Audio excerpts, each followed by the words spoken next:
Yeah, my name is Munyaye Mulinge.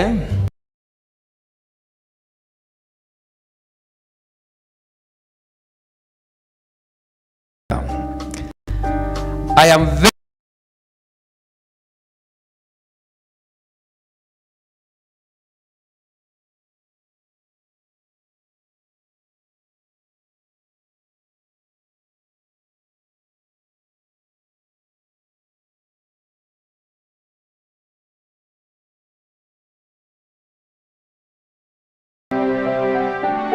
against the Tutsi.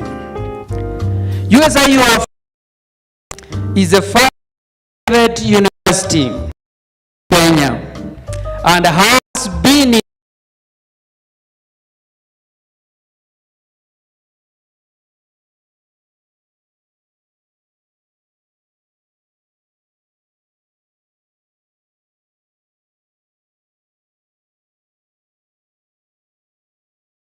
by the Commission on University Education in Kenya and by the worst cook in the United States of America. We are also a very diverse university, a university that prides in that diversity, drawing our students from over 60 nations. I think this particular semester, our students are drawn from 64 nations across the globe. As a university, we are indeed honored to host this important symposium.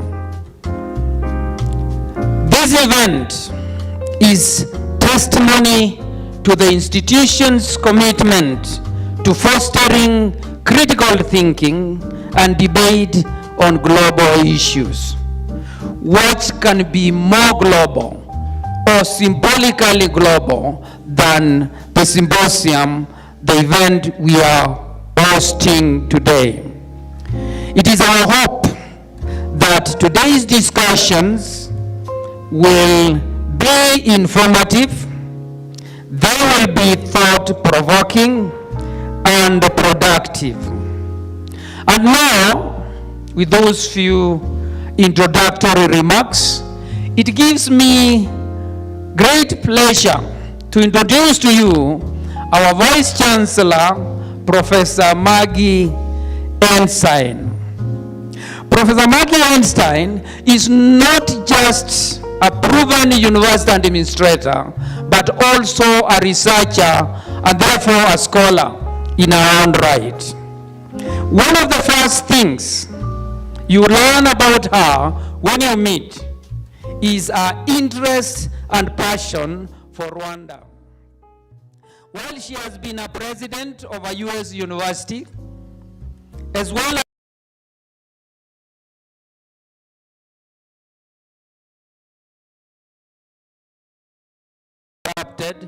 indeed it has continued. She's the author of 2 books and many articles. One of the books, Rwanda, History and Hope. And the second book is Confronting Genocide in Rwanda, Dehumanization, Denial, and Strategies for Prevention, which she actually edited.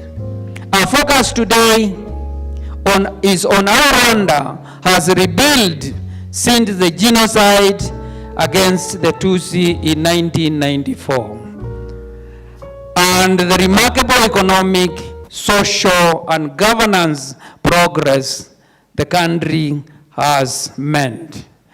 Excellencies, distinguished guests, Professor Maggie Einstein.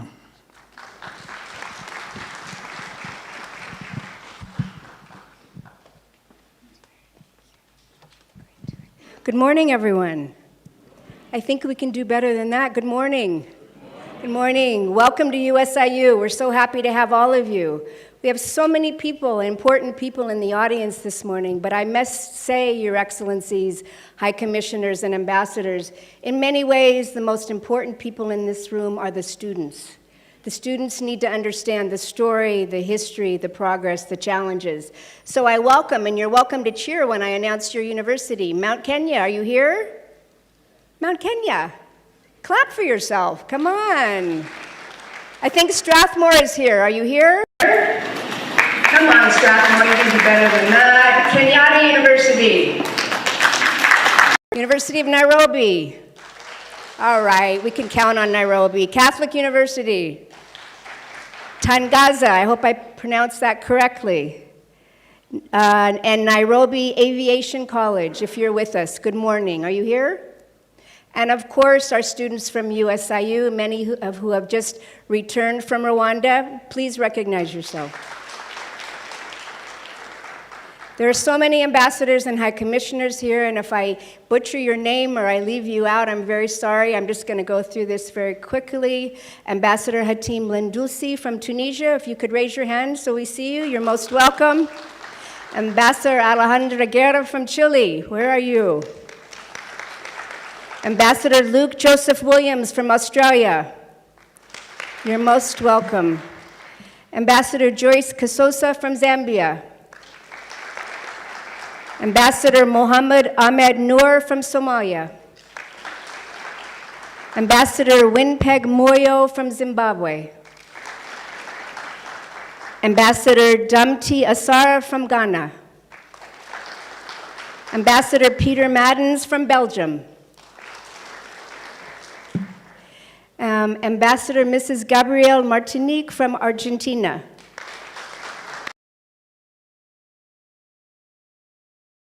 Mozambique.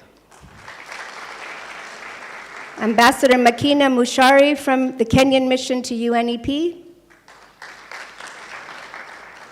And my good friend from Libya, Mr. Alijide from Libya. We're so happy to have you, chargé d'affaires. I would also like to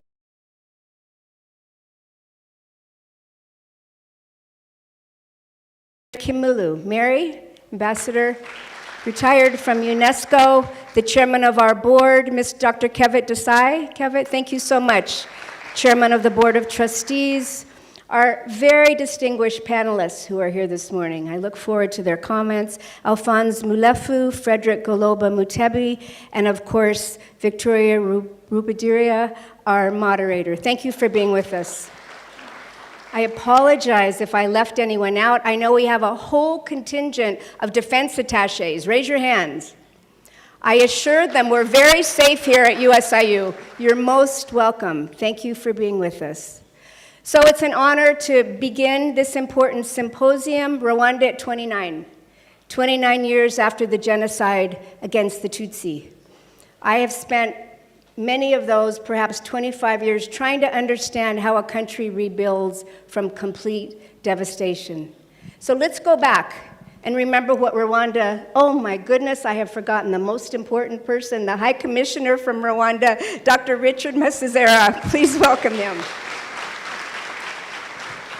And I thank the government of Rwanda and everyone who's here from Rwanda for partnering with us, for asking to do this. This is so important, not just for scholars, not just for ambassadors. Most importantly, it's important for the students. So we thank you so much for all your collaboration. So 29 years ago in Rwanda, was there a Rwanda? We can debate that, but 1 million people had been killed. All of the country's key sectors were destroyed: justice, economy, health, education, agriculture. Infrastructure was decimated. Social cohesion was destroyed. Over 1 million perpetrators were in the country. Trust and hope was destroyed. The story of how Rwanda rebuilt from those ashes is an extraordinary one, and I think the lessons for the world are important. Because the progress in Rwanda now, only 29 years after 1994, is in all those sectors. In the economy, gender, education, health, justice, national governance, and local governance. Rwanda has experienced rapid growth and poverty reduction at the same time. Gender equity, maybe this is the basis of the progress, the women and girls who are in this room.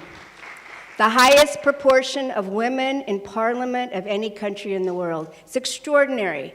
Education, innovative use of technology. Health was an early focus. The most dramatic gains in infant mortality and child mortality that we've seen in any country. And good governance. Of course, none of this happens on its own, right, Professor, on our panelists?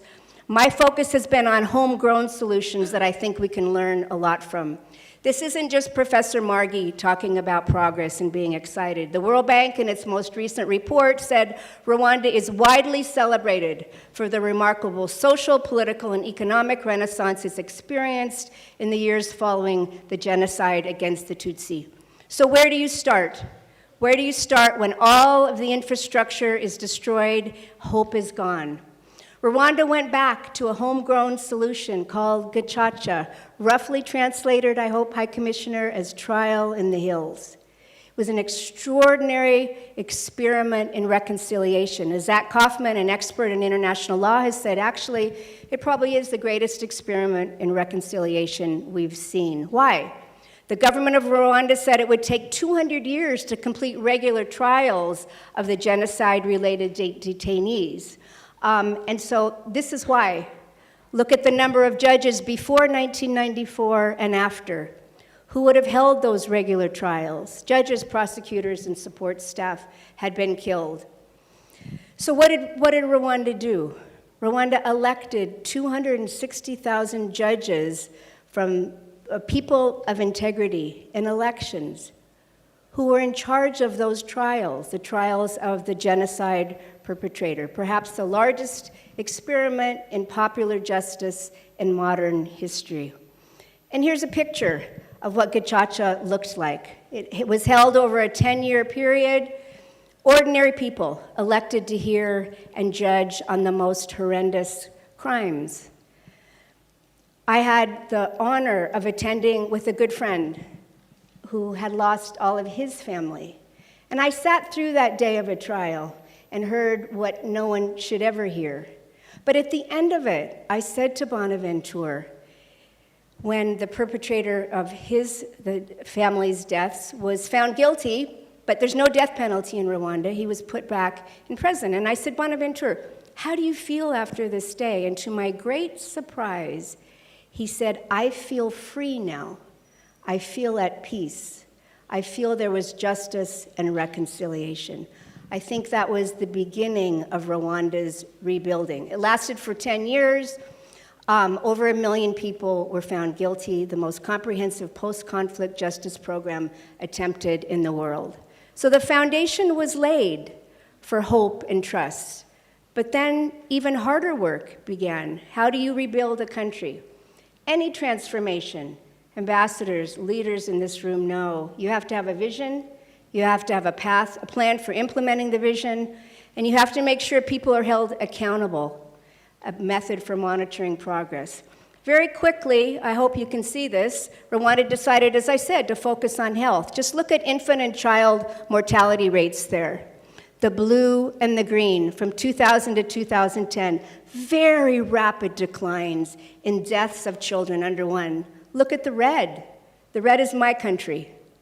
Very rapidly, Rwanda began to make progress in improving health. Maternal mortality dropped dramatically, malaria, incidence of TB. Infant and under 5 mortality has continued to drop, latest data here from 2014, and maternal mortality dropping below the targets. Economic growth from a very low point of about $200 per capita, GDP per capita in 1994, in those early years also grew very rapidly with an average growth rate of about 8%. But read that last point there. This wasn't just about rapid economic growth. 1 million people lifted out of poverty in the early years from 26 to 2011. The vision for Rwanda is beginning to emerge. And in recent years, except for the period during COVID, when every country in the world experienced a drop, economic growth has been robust, most recently about 8.4%. Depending on what ranking you use, Rwanda is either first or second, usually, in the ease of doing business. And this is part of how the growth has proceeded, based on the ease of starting a business, contract enforcement, and tax administration. Major progress in food security, and as I've said, in gender equity, not just women in parliament, but also in education and in employment. Let's just take a minute to look at this sentence here. As I said, I think the focus on gender equity has been a big part of this story, maybe one, Victoria, we don't tell enough. Look at that quote. Today, women constitute half of our population. It is therefore an affront that decisions that affect their lives continue to be made without that participation. I wish other leaders around the world would make that statement. That was President Kagame in about 2000, saying, why would we exclude people? It's their lives. It's an extraordinarily powerful statement that's led to much of the change, particularly in gender equity. The Constitution mandates, dear students, that 30% of the seats in all decision-making levels are women, and of course, Parliament is way beyond that, is 61%. Women have held every major position in the country. Does it matter? We talk about gender equity all the time. Does it matter? If the social sciences have taught us anything the last 30 years, this holds. What's on the screen holds across country, across continent, across time.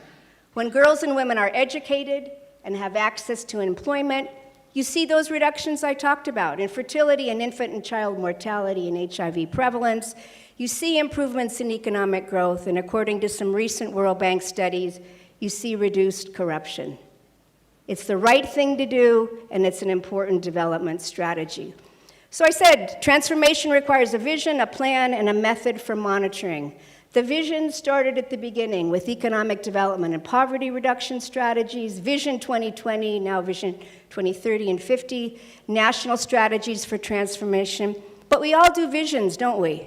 We all do strategic plans, and they're critically important, but unless we have a way of implementing them, homegrown solutions and politics, and a way of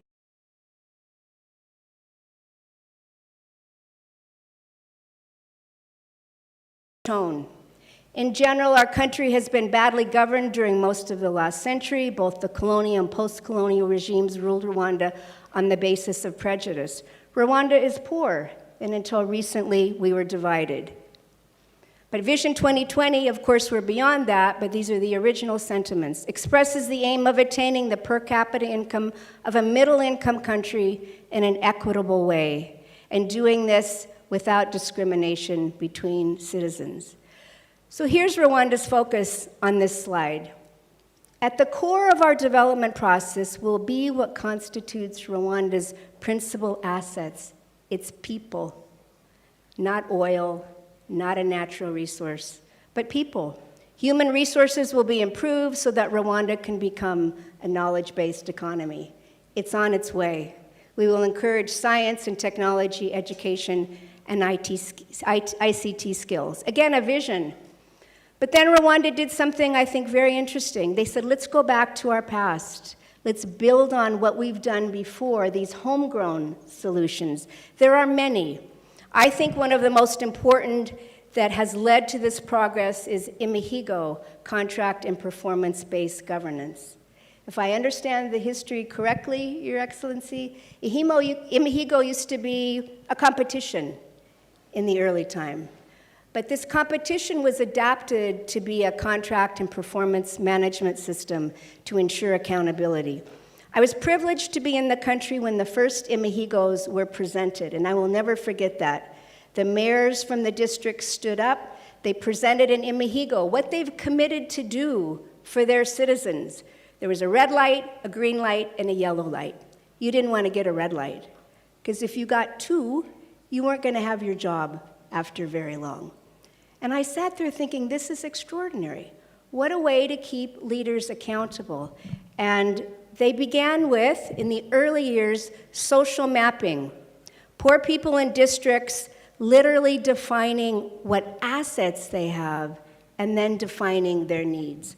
Participatory poverty analysis. This is one of the first Imihigos, John Marego. I went to his district, I saw him present. Unfortunately, John lost his job. But this is what he committed in that first set of Imihigos. I, Mayor, pledge this document in my Imahigo. 30% of the budget was decentralized. Imahigos are reviewed regularly. Constant evaluation and improvement since that early period of 2006.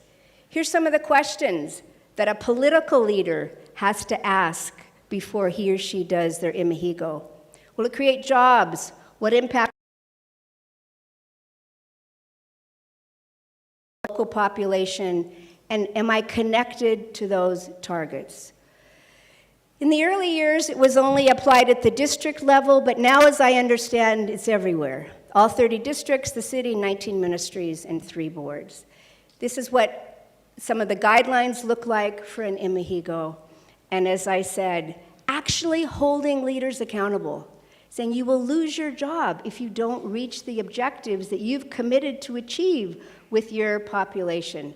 So it's an accountability mechanism. It's a way to engage the poor, a method for determining local problems, leading to local solutions. Resources are there, and I think it's leading to a new model for development state. Does this matter for the world? I can't imagine anything that matters more right now. Social mapping, saying let's involve the poor, let's figure out what they want with their lives. Performance-based governance, keeping people accountable. Gender equity, embedded in everything. Rapid and sustained improvements in health, education, and life expectancy. Poverty reduction, using technology very innovatively, including drones to deliver medicine to outlying areas, and accountability for progress. In my view, not as a VC, as a scholar, this is a radical transformation. It's a model we should all look at. It's a national vision for a better future combined with pro-poor policies, widespread community participation, performance-based governance, constant dialogue, evaluation, and improvement, and maybe number 5, what we need more than ever in our very divided world, including in my country, a leadership focused on unity rather than division. So 29 years after the genocide against the Tutsi, we need to recognize the story needs to be told more. Rwanda is making and has made remarkable progress in education, in gender, in justice, in governance, in local participation, in health, and ICT. Of course, many challenges.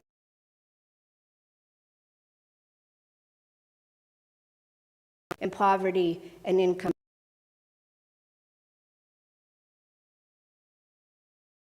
Vision with honest and capable leaders, focused on the future, developing new models of development, dealing with its history, and empowering hope. Thank you again for being with us this morning.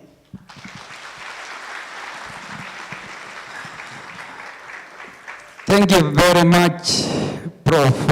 Ensign. Please, let's give her another applause. I'm not sure whether to call that the appetizer, because I know the main meal is yet to be served. And to make sure that we proceed when that presentation is, it is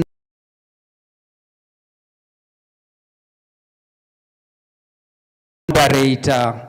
Our moderator today is Victoria Rubadili.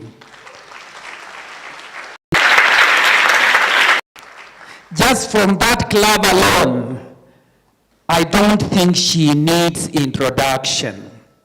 But let me just say something brief about her. Victoria Rubadili is an award-winning Kenyan journalist. She is the 2020 recipient of the BBC World News Komla Dumol Award. She currently co-anchors Citizen TV's Sunday Live News Bulletin, which is East Africa's most watched news broadcast. She graduated with a bachelor's degree in broadcast journalism from Temple University in Philadelphia, Pennsylvania, USA. She has worked in radio, she has worked in television with over 13 years experience in the industry. Beyond her work in the media, Victoria is also a seasoned global moderator and MC, having hosted a wide range of high-level forums spread across the world. As a matter of fact, the number of events she has moderated literally reads like a manuscript. Without going through it one event at a time, let me just say, between 2014 and 2023, Victoria has moderated over 40 events and emceed 18 events. If that is not experience, ladies and gentlemen, excellencies, distinguished guests, I need your guidance. If it is not experience. So, I present to you our moderator, Victoria Robadiri. Let's give her a clap as she takes our place. Thank you so much. I hope I live up to the billing. Professor Mulenge, appreciated for that introduction. So we're about to get into a panel discussion with some really distinguished guests whose profiles I am not even qualified to get into. But allow me to do that very quickly. Of course, Professor Ensign did a fantastic job giving us an appetizer into what we will be delving into. My panelists this morning are Dr. Frederick Goluba Mutebi. He's a political scientist, currently a research associate at the Center for African Studies in Uganda at Martyrs University and the Overseas Development Institute. He'll be speaking on the gains made by Rwanda 29 years since the 1994 genocide against the Tutsi. Can we give him a round of applause as he makes his way up? Also joining us is Professor Pielo Lumumba, a professor of public law. He's a renowned legal practitioner.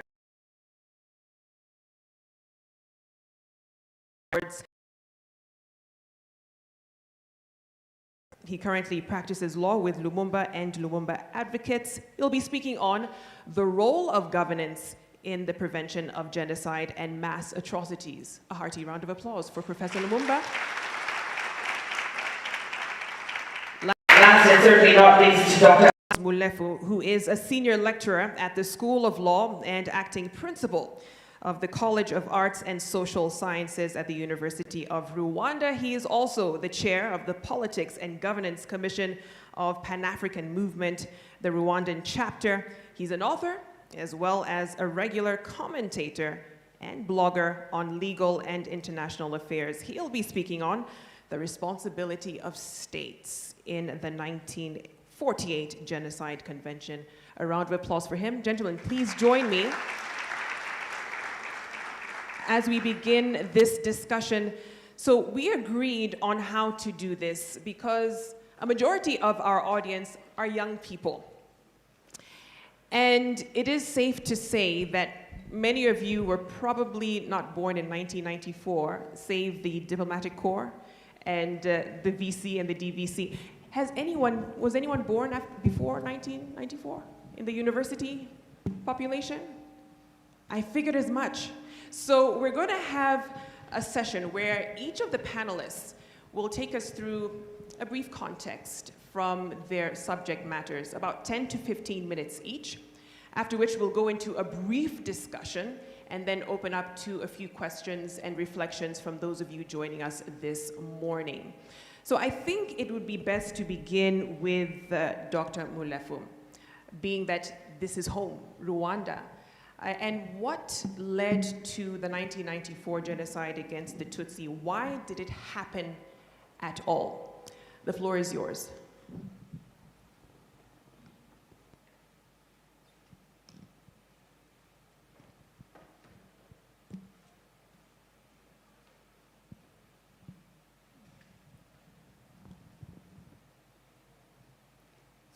Thank you very much, moderator.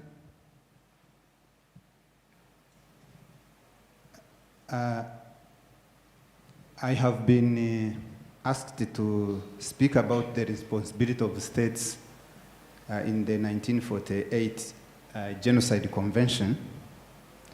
In these few minutes, I will avoid going into the historical background of the adoption of the convention. But it is important to mention that this is the first instrument in the category of human rights that was adopted by the United Nations on 9 December 1948 and entered into force on 12 January 1951.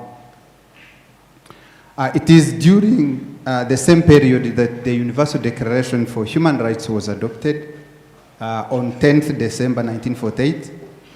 These instruments were adopted in the context of the aftermath of the Second World War and the Holocaust. And the main purpose of adopting these instruments was to ensure that humanity is protected from atrocities similar to those that had been committed. It was recognized that genocide was an international crime, which entails the national and international responsibility of individual persons and states. So the Genocide Convention, in its Article 2, defines genocide as different criminal conducts committed with intent to destroy in whole or in part a national, ethnic, racial, or religious group. This definition has been also adopted in statutes of international criminal tribunals and courts. Therefore, whereas, for example, the crime of murder is about the life of an individual, the crime of genocide is about the life of a group of people. As King notes, Raphael Lemkin, who coined the word genocide as someone whose entire family was murdered in the Holocaust, he was concerned with the fact that an individual can be put on trial for a single murder, while the instigator of the massacre of thousands of people went free. He wanted to correct that injustice. So the responsibility of states in the Genocide Convention is straightforward, as the convention itself is formally called the 1948 Convention on the Prevention and Punishment of the Crime of Genocide. In its Article 1, state parties committed to take measures to prevent and to punish the crime of genocide, whether committed in time of peace or in time of war. Therefore, the issue that is worth interrogating in our discussion is of a practical nature. What does to prevent and to punish genocide mean? It has been concluded that a genocide does not occur overnight. It goes through a process, and it is a combination of conditions and factors that make it possible for it to happen. The genocide against the Tutsi, for example, can be traced in the colonial policies of divide and rule, the post-independence bad governance that continued to polarize the Rwandans. As Gregory Stanton, president of Genocide Watch, notes, he puts genocide in different stages. The one of classification of people into us versus them, symbolization, where a classified group is identified, discrimination policies, dehumanization, where members of a group are called names, for example, cockroaches or snakes for the case of Rwanda, and those who are being prepared to commit genocide are made to believe that they are better off without them. Then comes the organization stage, where militia groups are formed. For the case of Rwanda, we can talk of Interahamwe and other militia groups. This is followed by a strong hate media campaign. Again, the role of radio, Television Libre de Mircorin, and newspapers like Kangura are well known in Rwanda. And the preparation phase is when weapons are bought, killing sites are identified, lists of victims are established. This phase leads to the persecution of the victim group and finally extermination, which is followed by denial. But denial is also a process in other stages because of the desire to misinform, turning victims into perpetrators. Certainly, this is not a linear process for all genocides, but most of these stages exist in all genocides. My colleague, Professor Etienne Ruvebana, who did his PhD on prevention of genocide, argues that prevention can be put into three phases: primary, secondary, and tertiary. He argues that at primary phase, prevention should focus on promoting economic growth and equitable sharing of available resources, good governance, rule of law, strong independent institutions, respect for human rights and equal treatment of people. And at the secondary phase, he argues that the focus should be on punishing those that are involved in hate crimes and persecution. At the tertiary phase, this is when the actual genocide has started and the focus should be on stopping it. And it becomes more about stopping the genocide than preventing the genocide. Therefore, if it is logical that prevention of genocide should come in the early stages, then we can say that states should be held responsible for not preventing a genocide that has not occurred. The International Court of Justice, in the case of Bosnia versus Serbia, for example, seems to suggest that the obligation to prevent the genocide is an obligation of conduct that can be assessed only after the occurrence of the genocide. And it is not that the measures to prevent have to succeed, it is about whether measures have been taken. Ruvebana disagrees, and he first argues that if appropriate measures are taken, and taken early, the genocide should not occur. And he contends that holding states accountable for their failure to prevent genocide in early stages strengthen the protection, because waiting until it is certain might be too late and too difficult to prevent without causing other problems. Certainly, there is no better example of the failure to prevent genocide than the case of Rwanda, where even the General Romeo Dallaire, the commander of the United Nations Assistance Mission for Rwanda, on 11 January 1994, warned the UN of the plan to exterminate Tutsi 4 months before the genocide, and still the international community failed. I hope the majority of the audience understands the consequences that followed. Rwanda was left a traumatized and fragmented society. Over 1 million people had been killed, thousands and thousands of victims of rape, destroyed properties, widows and orphans, physical and psychological wounds, mistrust, suspicion, and fear among Rwandans, and 3 million people had fled the country, majority in the present-day DRC, and some in the United Republic of Tanzania, some of which we still struggle with the aftermath of it. These are aspects, probably we'll have some more to talk about prevention, the role of states, the role of UN, and which state that has the responsibility of individual territorial state where the crime is being prepared, and that of external states. In the case of genocide against the Tutsi, the responsibility to punish has been a collective effort, both at national and international level. At national level, Rwanda's ordinary courts were able to prosecute about 7,000 suspects, and at a community level through the Gacaca courts, the VC just talked about it, lay judges, men and women of integrity, inyangamugayo as we call them, processed about 2 million cases in a period of 10 years through a mechanism that combines truth-telling, apologies, reconciliation, and punishment. At the international level, I hope most of you here are aware of the International Criminal Tribunal for Rwanda, the ad hoc tribunal that was established in Arusha, Tanzania. For a period of 20 years, they indicted 93 individuals.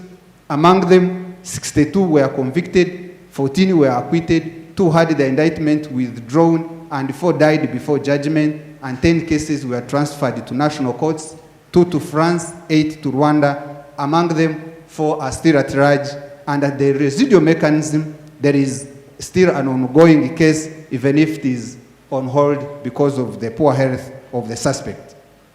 So some states in Europe and North America, such as France, Germany, Switzerland, Norway, Sweden, Belgium, and Canada, have used their state obligation to punish genocide fugitives found on their territories. And about 26 have been tried, and about 29 genocide fugitives have been extradited, including those from ICTR. Others have been deported by states such as Canada, US, Germany, Sweden, Norway, DRC, Uganda, and Malawi to Rwanda. However, there is still a big number of fugitives around the world. For example, the National Public Prosecution Authority has since 2007 issued 1,148 indictments and international arrest warrants to 33 countries in the 4 continents: Africa, Europe, North America, and Australia. Out of these issued indictments, about 900 are in Africa. Then the rest are on other continents. Even if the duty to prosecute or extradite has not gained the customary international law status, which would make it binding on all states, the Genocide Convention and other international instruments, such as the 1984 Convention Against Torture and the Geneva Conventions of 1949, require states to punish perpetrators of international crimes. It is on this basis that a number of countries have done so. It is only those countries that have no political will that have failed to handle the fugitives that are in the country, and that in their presence, because of their connections, continues to perpetrate the denial within their networks, which continues to undermine the progress. On those few remarks, I want to stop here. Probably we'll talk about other issues in the discussion. Thank you very much. Thank you, Dr. Mulefu, on your brief on the obligation of states. We'll be getting into that a bit more deeply later, but let me bring in Professor Lumumba to get your thoughts as we move along. I'll prefer to stand. Let me, as for the sake of the younger people, stand for a few seconds to remember what happened 29 years ago. All of us.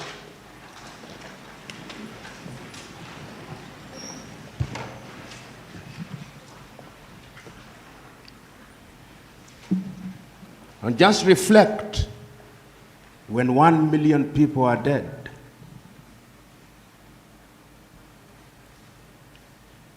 I say so for you young Kenyans who are now toying with what may degenerate. You may sit down.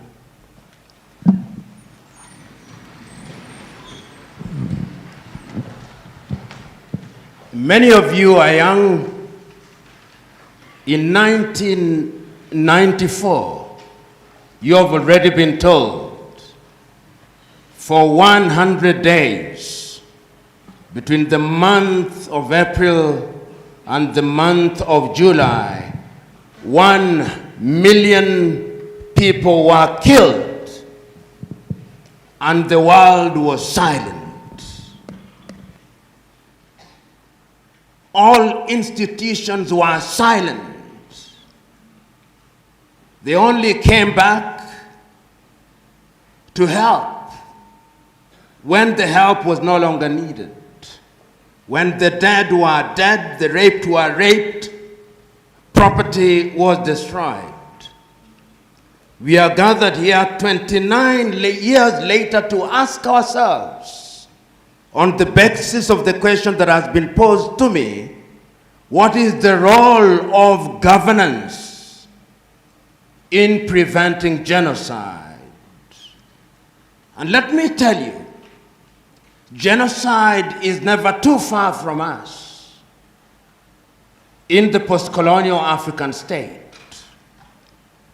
The great American Pan-Africanist John Henry Clark said, and I agree with him, that when African countries regained their independence, almost all of them inherited a governance system that was inherited from the colonial powers in Europe, and he proceeds to say that none of the African countries will ever succeed on the mimicry of those systems. I can't agree more. We inherited systems which were alien to our very being.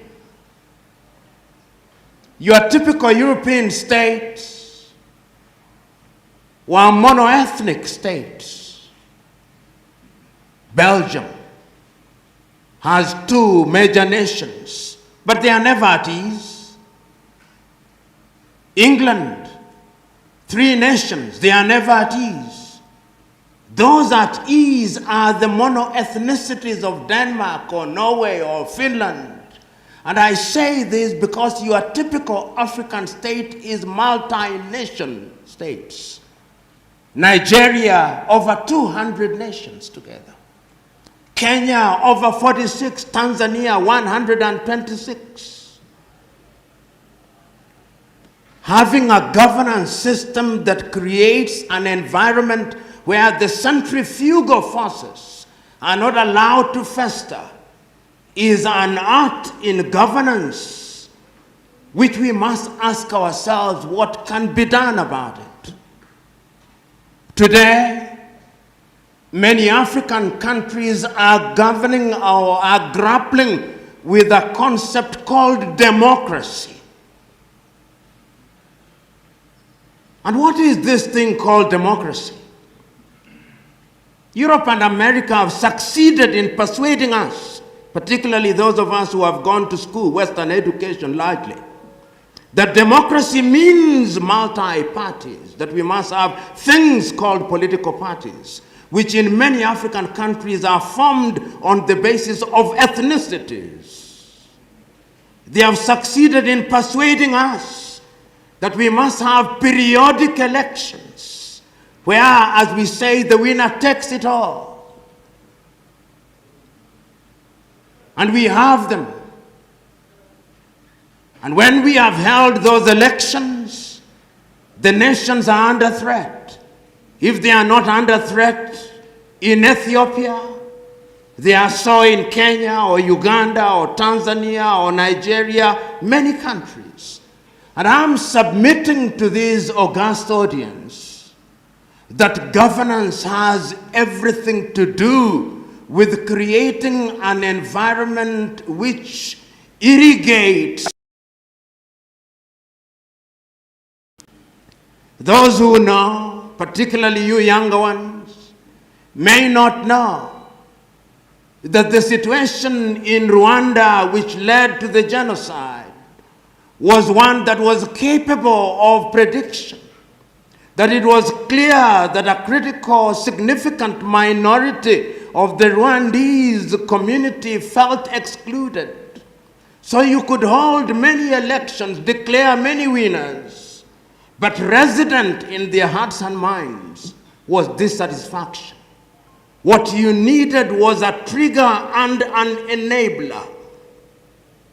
And I'm suggesting to us, those of us who are here, that we in the African continent, very young, Ghana, which is the oldest post-colonial state excluding Liberia and Ethiopia, is only 66 years of age. But even in those countries, you will always hear dissatisfaction. The countries are always under stress. And the question that we are asking in this forum are practical. This is not a forum for intellectualization, moralization, or philosophization. It is a forum for asking ourselves how we deal with practical issues. You must remember that the post-colonial state was also designed to fail, because the failure of the post-colonial African state is a multi-billion industry for the former colonial entities. You must never forget that. Don't be cheated, don't be deluded that the colonial states want Africans to succeed. If African countries succeed, how will they get your gold? How will they get your coltan for nothing? How will they dominate you? How will they make their currency to dominate your currency? How will you remain hewers of wood and drawers of water for their civilization? We must never be diplomatic about those issues. And that is what I am telling younger Africans present in this forum, that genocide is never too far from any of our countries. Look at what is happening in Nigeria now. Profiling of either the Igbo or the Yoruba. Look at what happened in Tigray in Ethiopia. My ambassador in Somalia is here. Look at what is continuing to happen there, the struggle. Once the centrifugal forces have taken charge, it never comes back. Not so easy. My ambassador from Mozambique is here. He knows what I'm talking about. My friend from Eritrea is here. He knows what I'm talking about. My friend from Rwanda is here. They have healed 29 years, but the project is not complete. It is work in progress. So today, we are here to remind ourselves of a number of things. That the salvation of the post-colonial African state not only requires but demands that particularly those of you who are in authority remember that Africa has to revisit our governance structures. I'm no longer convinced that the Eurocentric models we inherited are sustainable in the continent of Africa. I'm no longer convinced. Number two, I'm no longer convinced that African countries operating as solo individual countries have the strength to withstand the tsunamis that are being unleashed from other parts of the world, that we must now move towards working as one unit. I'm not convinced that little Lesotho, little Eswatini, little Rwanda, little Burundi are viable. I'm saying that going forward, we must begin to ask ourselves how we strengthen ourselves within the East African region to immunize ourselves against the diabolical machinations from within and without. And that it should be happening in East Africa, it should be happening in Southern Africa, in Western Africa, in Central Africa, in the Horn, in the Maghreb, and ultimately have an Africa that speaks with one voice. I'm also convinced that we should have systems of governance that de-emphasize our difference and emphasize our common factors so that the economic environment is suitable so that nobody feels excluded. Easier said than done, but it is an intergenerational project that we must work towards. I can say more, but I believe that question and answer sessions will allow for people to tease out some of the critical issues. I beg to rest.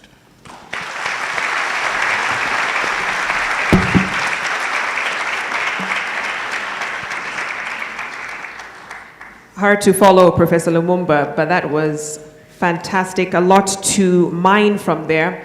Dr. Galuba, the floor is yours for the next 10 to 15 minutes. Thank you.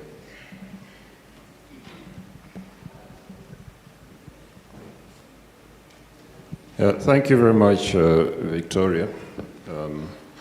And thank you to the High Commission of Rwanda for inviting me to this forum.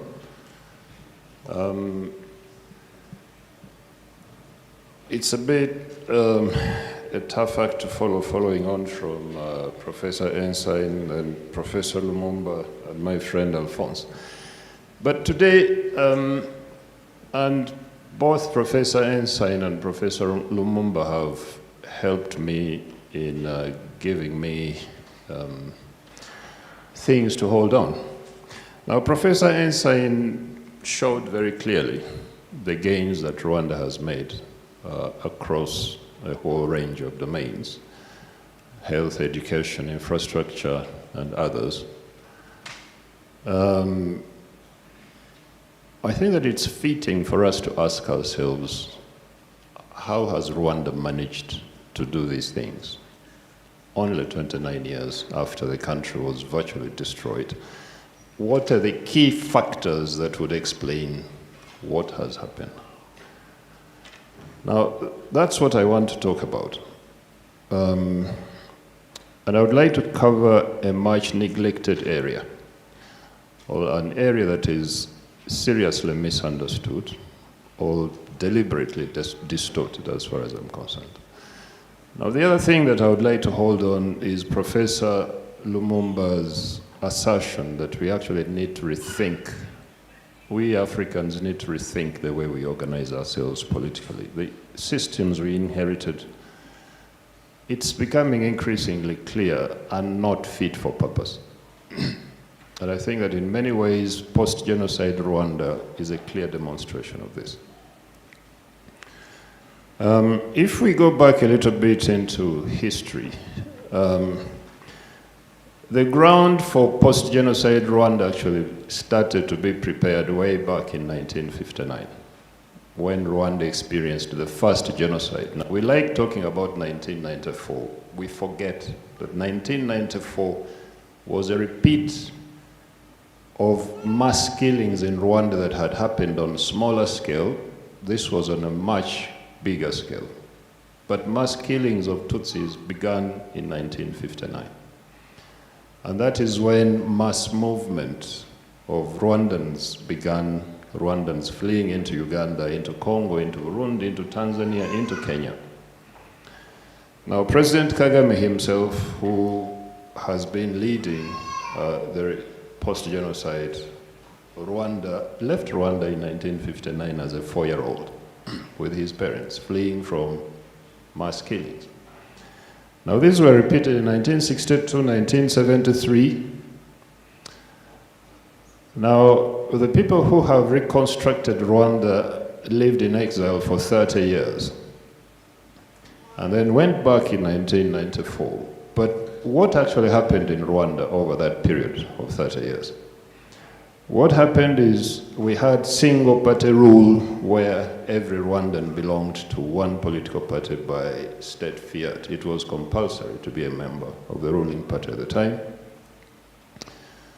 And then in 1989, competitive politics was introduced into Rwanda.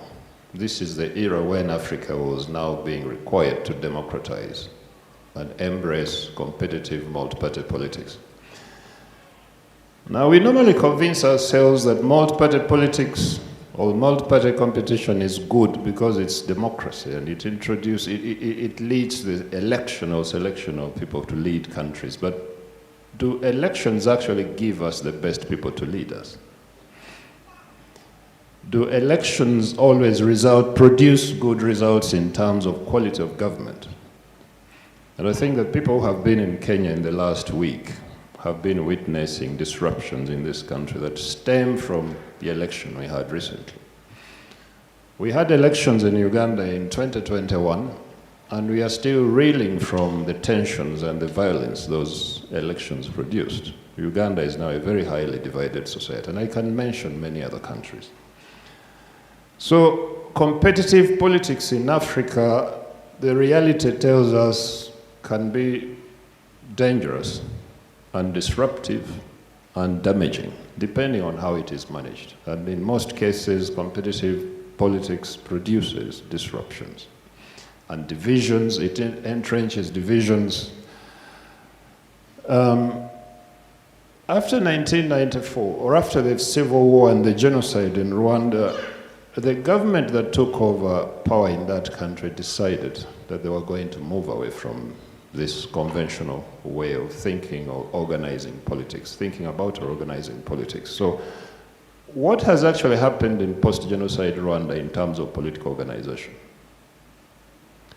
It's always very easy, and I have been working in Rwanda and working on these matters for the last 23 years, trying to understand how is Rwanda organized politically, what makes it different from other countries, both in the region and beyond. Now, post-genocide Rwanda works in very particular ways, but I would like first of all to pose a question. In this room, how many people know how many political parties are there in Rwanda? Can somebody tell me? How many?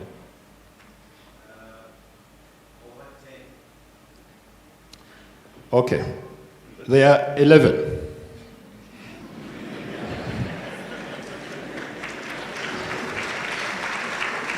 But when you hear people discussing politics or talking about politics in Rwanda, you will hear only about the Rwanda Patriotic Front, the party that President Kagame leads.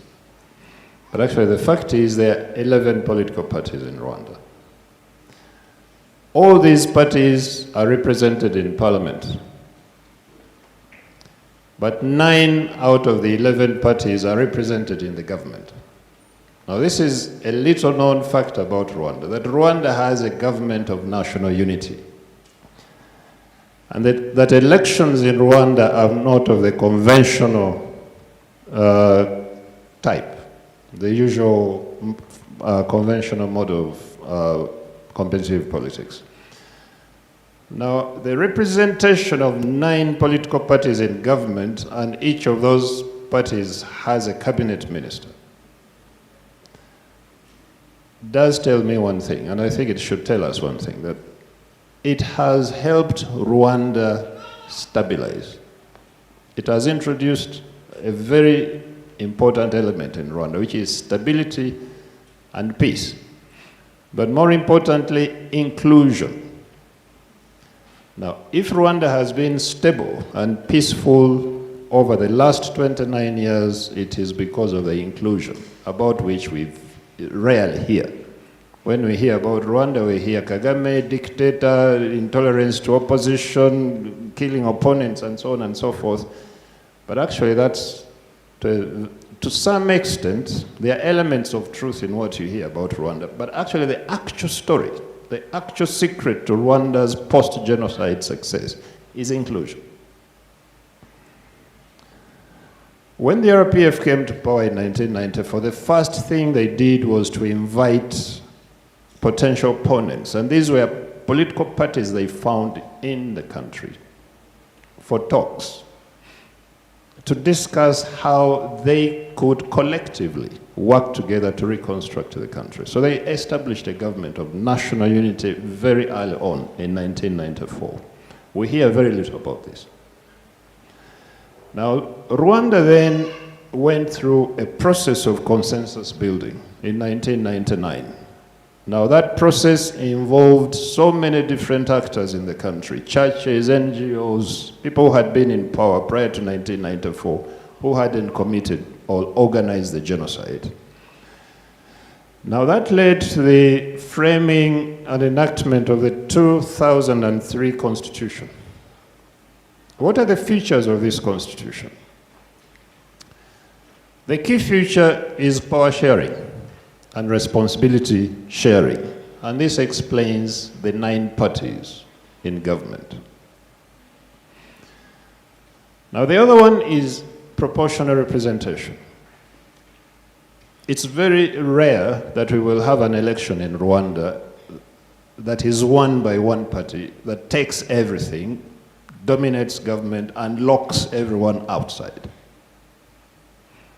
And this is why election campaigns and elections themselves in Rwanda are very peaceful and quiet. You don't hear of fights, street fights and quarrels and so on. because it has taken the heat out of politics, that parties go to the elections knowing that even when they lose, they will be in government anyway. Now that is very important. Then Rwanda established something called the National Forum of Political Organizations. I'm sure probably most of you would not have heard of this entity.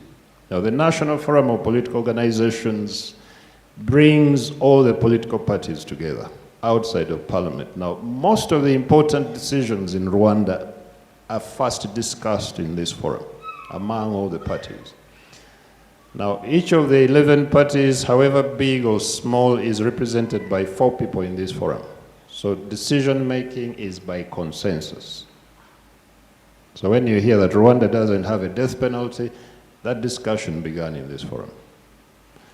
This forum is responsible for training young politicians, the youth of the different parties, together.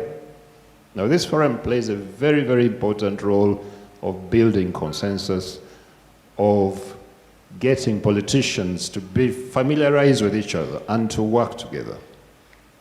There is also the annual national dialogue. Rwanda is the only country in this region where a very large number of Rwandans inside the country, but also from the diaspora, gather every year to discuss what is going on in their country, with the president, with the cabinet, with all officials in the country.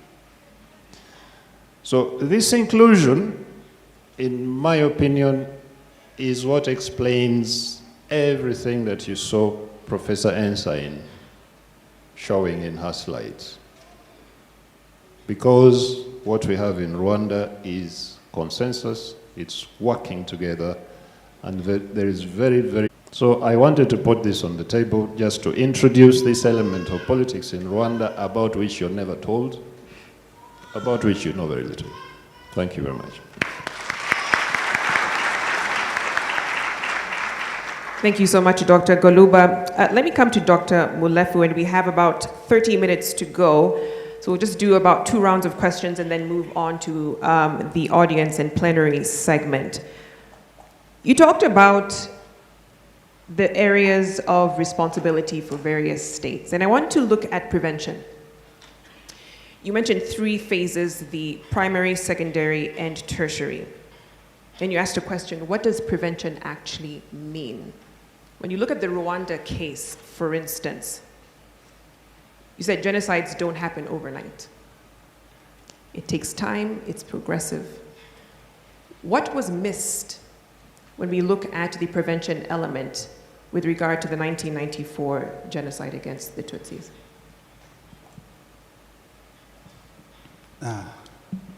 That's a very difficult question. What was missed? Because in those different phases, you can ask yourself who is supposed to do what. The primary responsibility on protection of citizens lies on states. So the primary responsibility lies on territorial states where the situation is occurring. But there is also the responsibility of other states. Here we can talk about the geographical neighbors, countries in the region. But more importantly, there are countries that have historical ties with the situation in the country that are capable of influencing the situation on the ground. And in this case of Rwanda, we were so unfortunate to have the 2 major allies of Rwanda, like those that had the historical ties with Rwanda, Belgium and France.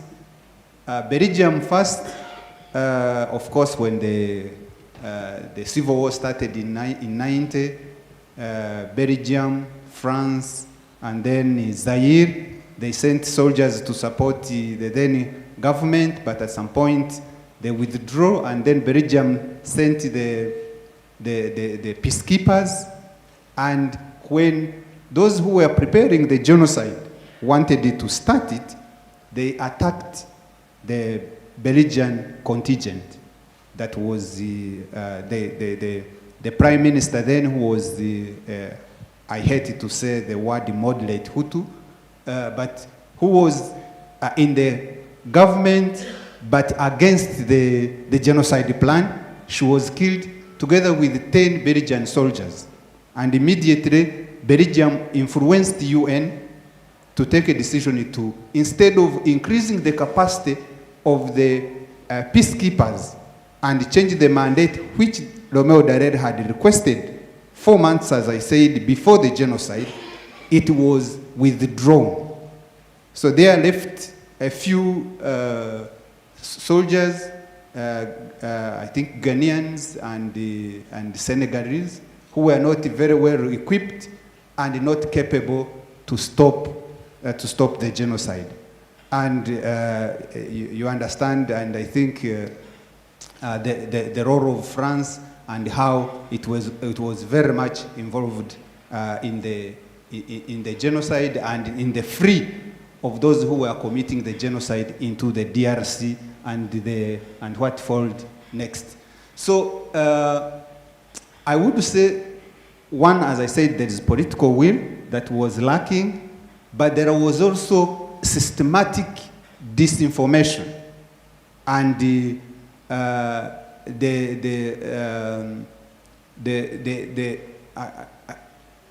because it was taken as, these are Africans, it is usual tribal conflicts fighting each other, this is common. There are political statements of that nature that are available for everyone to read. But there was also another important aspect. The Americans didn't want to acknowledge that the genocide was happening, because that meant that they had a responsibility under the Genocide Convention to prevent the genocide. And that contributed a lot. And there is a famous interview of a US official when he was asked how many acts of genocide that needed to happen so that you say it is genocide. And it was a very difficult response, I think he gave. That is information that are available for public knowledge to consume. So it's a difficult question, but if you see the context and all things that were happening, it was a preventable genocide, and the international community failed the Rwandans. Thank you, Professor Lumumba. Let me come to you. You were speaking about the role of governance in preventing genocide and mass atrocities, but essentially said, governance is a problem in this picture. At least the style of governance is the problem, and we need to revisit the governance structures on this continent, at least to be more reflective of our multi-ethnic setup. In your view, what does that look like in the ideal sense? Perhaps not in the ideal sense, in the practical sense. There is no one-size-fits-all system of governance. My good friend has already indicated the kind of structures that have been introduced in the post-genocide Rwanda, which are sensitive to the realities on the ground. Look at the Gacaca, which was informed by the realization that you must have a justice system which allows for selective memories and allows for healing. If it were not for Gacaca, if we had gone full hog in what is a fairly Eurocentric system, the problems would still be festering. That is in the administration of justice. And I hold the view that Africa must now liberate ourselves from systems that we inherited. You hear the Dutch Roman system. Somebody talking about Dutch Roman system in South Africa. Somebody is talking about the civil system or the common law system. We can have systems that are homegrown, that borrow from other systems. But the bigger, to use this cliche, elephant in the room is the political governance. And once again, no one size fits all. Rwanda has a model. If you go to Ghana, for example, where you have traditional chieftains, what role can traditional rulers play in creating a system of governance that is sensitive to the realities of a globalized world, but allows for coexistence. That would be the Ghanaian model. If you go to Ethiopia, for example, after the revolution and after the overthrow of the Derg regime, they experimented with a system which did not work so well, but they were trying to use something that was Ethiopia-centric. Go to Tanzania, for example. You look at the way the Chama cha Mapinduzi organizes itself. One can go on. And I believe that that debate is legitimate now. It is a legitimate debate that each of our countries must now engage in, and engage in with an open mind. What is it that we can do that makes everybody, or a critical majority of the people, feel that they are included? I want to conclude with an answer, an interview that I saw yesterday. It is a 2000 interview with John Garang Dimabior. John Garang Dimabior was asked, now that you want to create a new nation, how is the architecture of the new nation? He said, the new nation that we are going to create is a nation that comprises many nations with different cultures, with different systems of governance.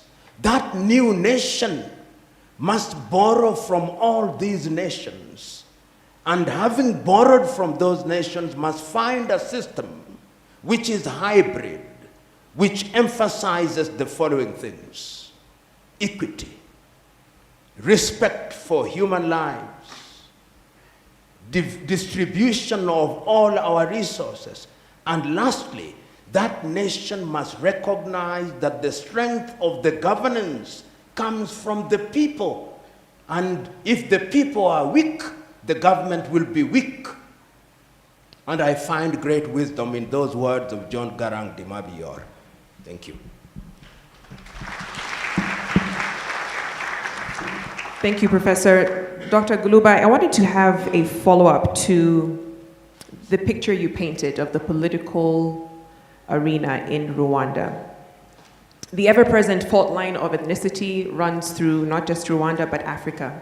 We heard Professor Lumumba allude to the different ethnic groups in different countries.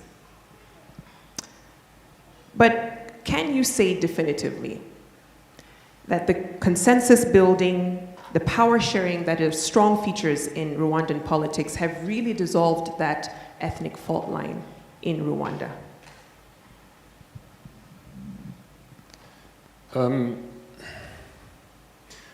You know, nothing that has happened in Rwanda has erased the issue of identity. Again, I read a lot of falsehoods about this question of ethnicity in Rwanda, or question of identity. And one of the more prominent assertions that I've made is that the current government has abolished ethnicity, that you can't say you're Tutsi or Hutu. It's actually not true. It's a lie. There is no law in Rwanda that I'm aware of that bans identity or self-identification as one thing or another. So that is still there. People are very much aware of who they are. Some may not be, because many people who came from the diaspora who are not part of this constant identification and definition. I think that the younger Rwandans are not always aware. But I would argue that very many Rwandans are aware. They know who they are. What has happened in Rwanda is that this can no longer be used as an instrument to divide the country. You cannot use your identity, whatever you think you are. You cannot say, you know, me, I am X, and therefore I'm entitled to X, Y, Z, and that person is not entitled. That has been abolished, and it's criminal, it's prosecutable. Whereas pre-genocide, these things were used. there was discrimination. There were quotas, so-called ethnic quotas, that after, say at university, only 17% of a particular group of people could go to university in Rwanda. Otherwise, they had to go outside the country. Now, that's no longer there. But there is no suggestion that Rwandans are somehow suffering from amnesia. They no longer know who they are. No, they do. But these things, they no longer count in terms of who has access to what, in terms of who can be appointed to which position, in terms of who can get access to scholarships or loans. That no longer applies.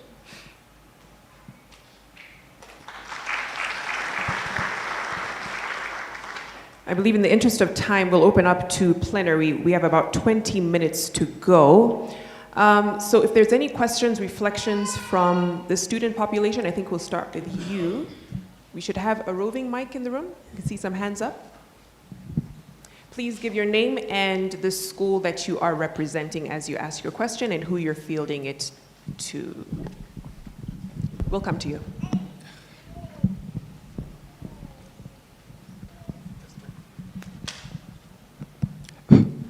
Good morning. Distinguished guests, the members of the diplomatic corps, all protocols remain observed. My name is Wal Chan from South Sudan. Rwanda and South Sudan are sisterly nations. Apart from sharing the beautiful continent of Africa, we also share the title of the tallest people on earth. So, and we also share a similar sense of fashion. Like we also share the same traditional dresses, and the same traditional dresses being our brothers and sisters. And as a citizen of South Sudan, it is clear that my country has faced similar challenges and traumatic experience, including genocidal episodes of violence in 2013 and beyond. And it has also left scars on our people and community. In this regard, we can learn a great deal from the resilience and the exemplary model of reconciliation adopted by the Rwandese people, who have managed to rise above their own tragic history and rebuild their nation. For that, I must thank the Rwandese people. It is also evidence that Rwanda's success in reconciliation and rebuilding has built a foundation of its strong leadership and community engagement and unwavering commitment to national healing and unity. As it is, sorry, I'm going just to take a minute.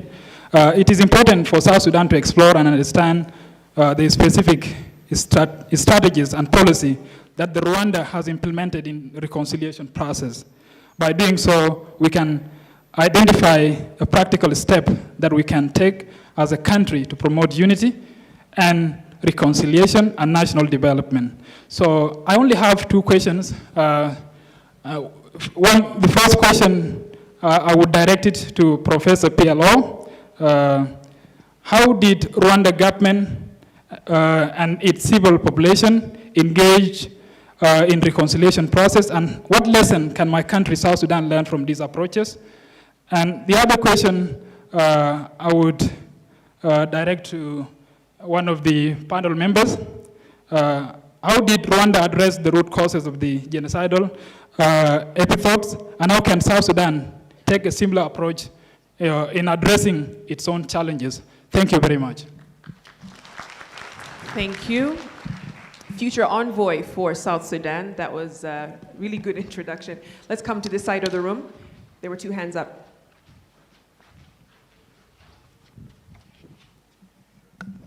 All right. Excellencies, professors, and colleagues, good morning. My name is Antonio Rungangi. I'm from the DRC, and I'm also a graduate student here at the School of Humanities and Social Sciences. And my question is linked to impunity. The situation in the DRC has raised this question of FDLR and them being a threat to Rwanda right now.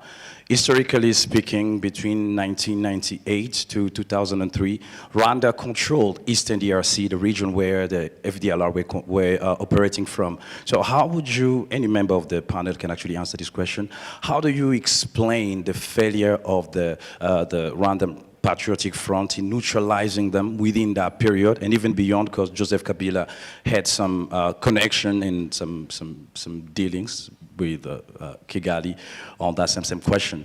And also, if you could challenge this hypothesis where the Congo desk that was set up in Kigali during that same period, the Second Congo War, was more interested in economic activities than the security issues that even prompted the intervention of Rwanda and Uganda and DRC. What would you say about that? What's your perspective on that? Thank you.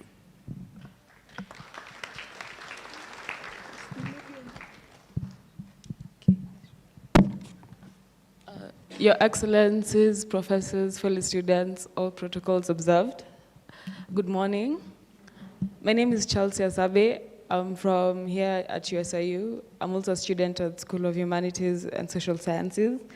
So I have a couple of questions. So first, during the genocide, it was obvious Rwanda would have liked more assistance in helping to stop what they termed as civil war then, so that you didn't have so many killings and didn't have so many people fleeing from their own country. But now, the DRC is also undergoing a problem, to say the least, but you've closed your borders off from them, and you're also at war with your soldiers, especially at the border near Gisenyi and Goma. And you had an incident with their soldiers where you shot them dead. Why is this going on? And then, there were 3 onsets of something sort of a mini genocide before the main one in 1994 of 100 days. And the Hutu developed 10 commandments when it was going on.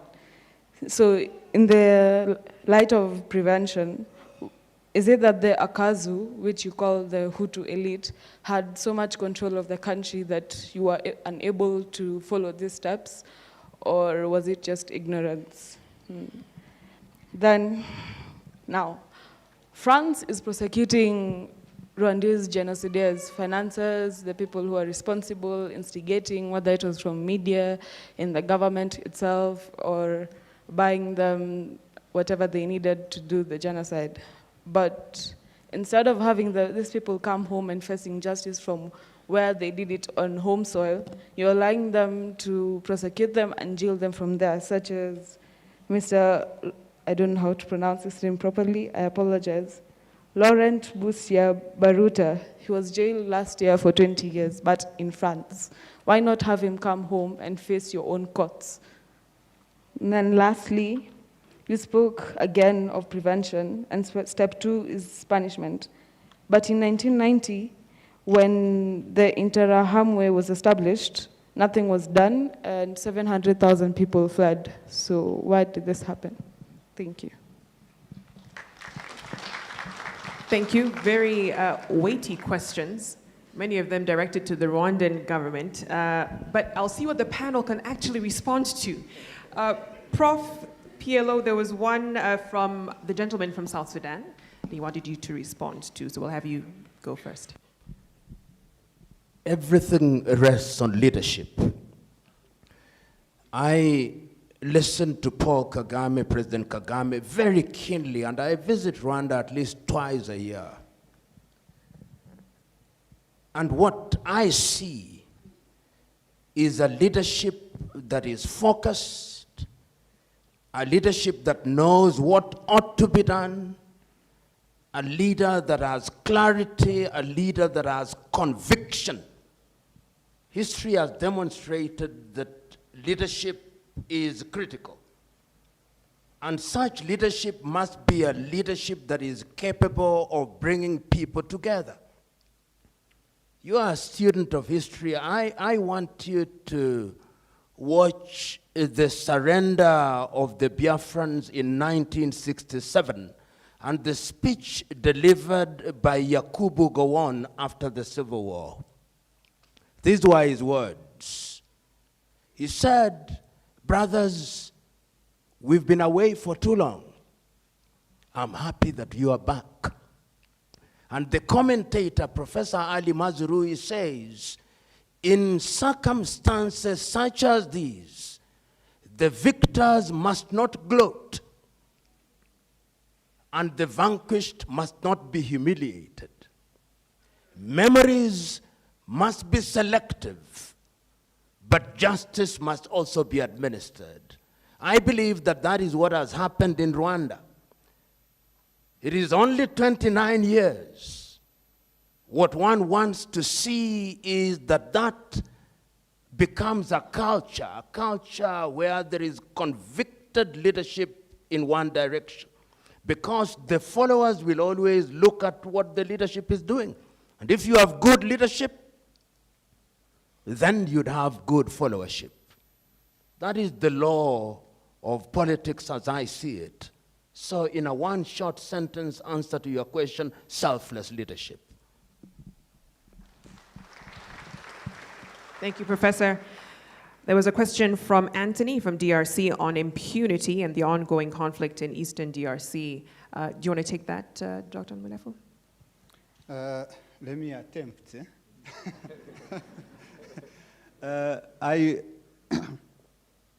But I want also to respond a little bit on what the student from South Sudan raised. There is something I was thinking Goroba was going to talk about it, but probably people didn't hear it clearly. In 1998, from May, I think, to somewhere around June 1999, about 200 people from all political parties, bankers, lawyers, civil society, and basically all sectors of the country would meet every Saturday of the month, would meet in the president's office to discuss how to move Rwanda forward. And they literally had 5 questions: justice, governance, economy, unity. I'm forgetting another one. But they had 5 questions to discuss, and in those, the report, which is famously known as Village Urugwiro Meetings report, is what produced all the results and the vision that led to the Rwanda going forward. So the humble opinion I would have for the student from South Sudan is that the South Sudan people need to sit down, and not sit down like in a conference of the day, of one day like this, to comprehensively analyze what are the issues, how should they move forward together as a country. So a question, it was asked, the question of Congo desk, and this is a myth that has been in the region that I think we needed to critically think about. And it talks about Rwanda's interest in Congo as the interest in minerals. But I don't know that people from Congo understand that a lot of minerals of Congo are traded in Antwerp or Dubai, and they don't need to send their soldiers and to go and fight. Why would it require Rwanda for it to have minerals from Congo to send soldiers there, if other countries don't have to send soldiers there? So these are commodities that cross borders, like we deal with the trafficking in narcotics or arms. So I want to suggest for the student to read one publication. I think it is called Rearming with Impunity, International Support for the Perpetrators of the Rwandan Genocide. It is a report that was made by Human Rights Watch's Arms Project. It was produced in 1995, May. And I want to quote a paragraph from it, and then I will end there. After a year in exile, the perpetrators of the Rwandan genocide have rebuilt their military infrastructure, largely in Zaire, and are rearming themselves in preparation for a violent return to Rwanda, waging a campaign of terror and destabilization against the new government in Kigali. So now I want to quote the leader of that group. This is Theonesti Bagosora, who was tried at the ICTR in Arusha. Wage a war that will be long and full of dead people until the minority Tutsi are finished and completely out of the country. So the reason the current FDLR, you cannot finish a militia group. That is impossible. The concern of Rwanda is ideology. FDLR itself as a structure, as a group, as a fighting force has been dismantled.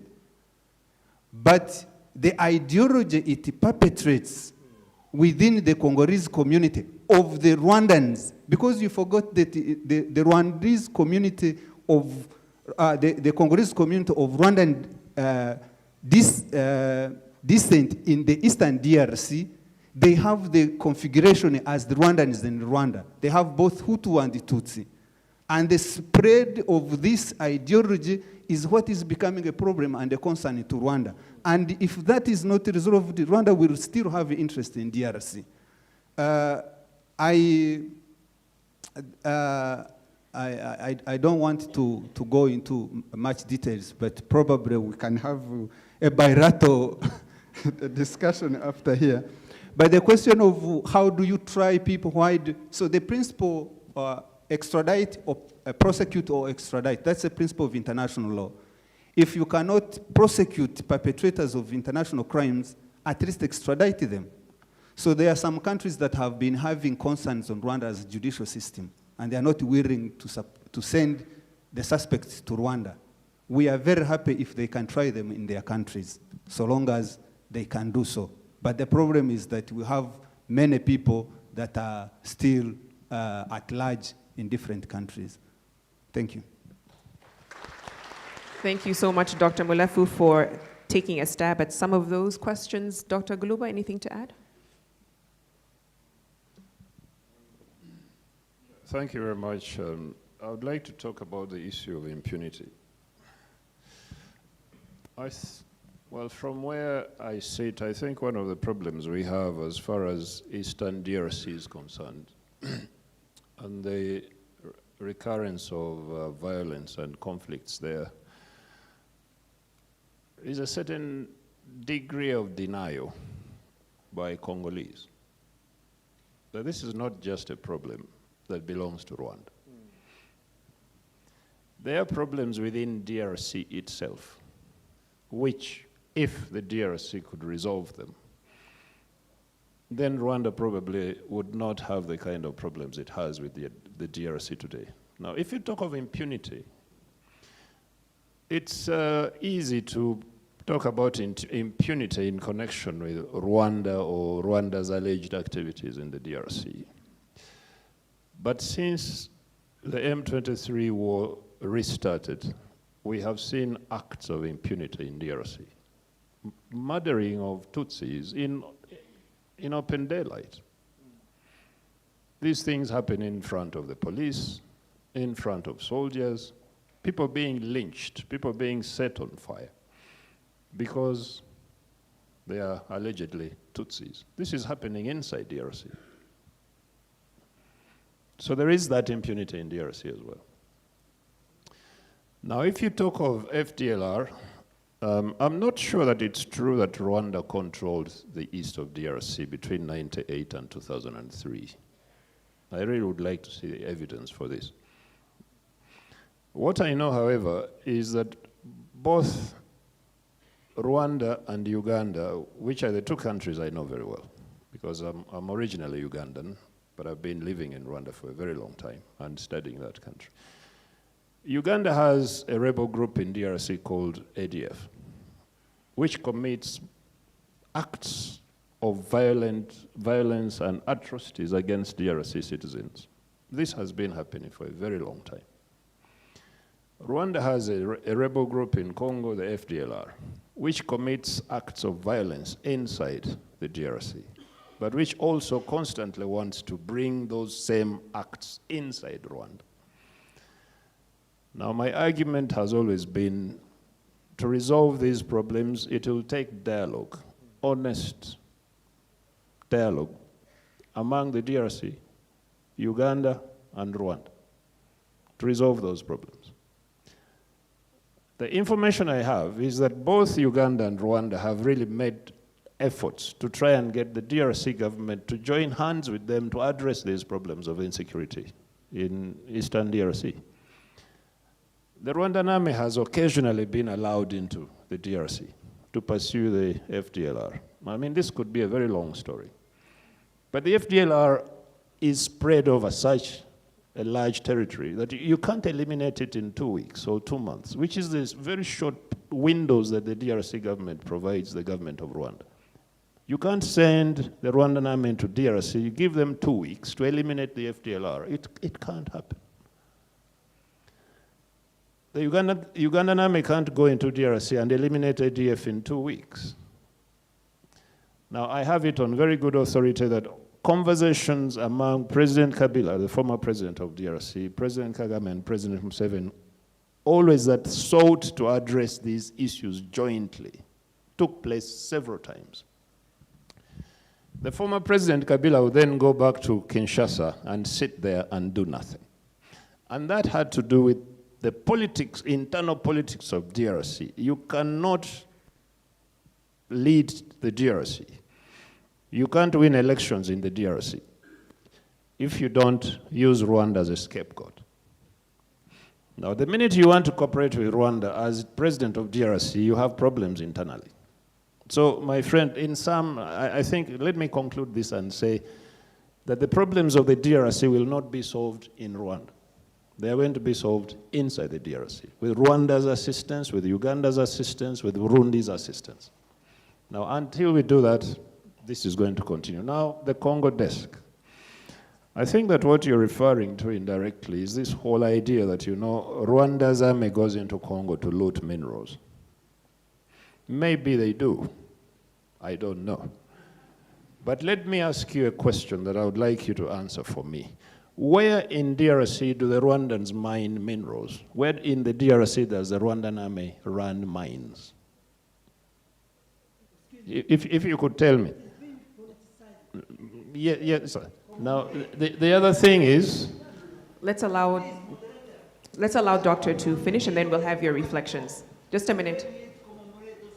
Let's allow him to finish, and then we'll have you respond, Your Excellency.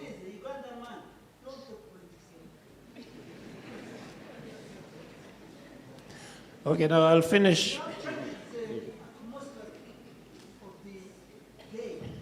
Can we allow him to finish his thoughts, and then we'll come to you? We have to allow the program to continue, sir. Thank you, Your Excellency. Okay, my last point, my friend from the DRC, is this. That if you look carefully at companies, foreign mining companies that have concessions in the DRC, which have been given concessions, which have never mined a single mineral, but these are mining companies, because setting up a mine and mining is a long, complicated process. Now the question for me is, if these companies that have been given concessions in the DRC have taken so long to mine, to exploit the minerals to which they have rights, how do the Rwandans do it? They go in and mine and then come out? How does that happen? Because I said, I don't know if they do, but I would like you to help me to understand how they do it. Thank you. Okay, that has elicited quite a bit of reaction. Dr. Goloba, I believe the Rwandan High Commissioner to Kenya would like to respond. No, I'm not going to respond to the questions, but I think what my colleague, the Honorable Dean of the Diplomatic Corps, was saying, and it is expected in an academic environment that we would veer off sometimes what we are being focused on, is that as he very well put it, we should try and keep, with your assistance moderator, on the core issues that the panelists were addressing. And we can have another session on that very big topic, which was going to eat into the time here. So I think I just want to say, absolutely, we will just keep where we are. And my friend, Professor Golova, is an academic, so he has to respond. So. But I think we will try and focus on the key issues. Thank you. Well noted. Thank you. We have a question here from online. Karine Ishimwe, who is from Rwanda but attends USIU. She asks this to Dr. Goluba. Tell us about the Ndi Umunyarwanda program and how it's benefited the country. Yeah, thank you very much. As far as I understand, the Umunyarwanda program in Rwanda, this is a campaign or a program by the government of Rwanda to de-emphasize identity as an important issue. As I said earlier, there has been no abolition of identity, all feelings of identity, or nobody is prevented from identifying themselves in whichever way they feel they should identify themselves. But the government of Rwanda says, whether you're Hutu or Tutsi or Twa, it's actually more important that you're Rwandan. Because it is in being Rwandan that you make claims on the state as a citizen of Rwanda. It's not in being Hutu or Tutsi. It is your Rwandanness that gives you the rights to make demands on the state. So, whereas you can say you're this or that or the other thing, the most important thing as far as the government is concerned is that you're Rwandan and you have the rights and obligations of a citizen. Now that's the basis of the Ndi Umunyarwanda campaign as far as I understand it. Thank you. We'll take one more round of questions, one more round, and if we can keep it within the confines of the conversation. Let's get 2 mics over there. And I see a hand there at the center as well. We'll come to you, sir.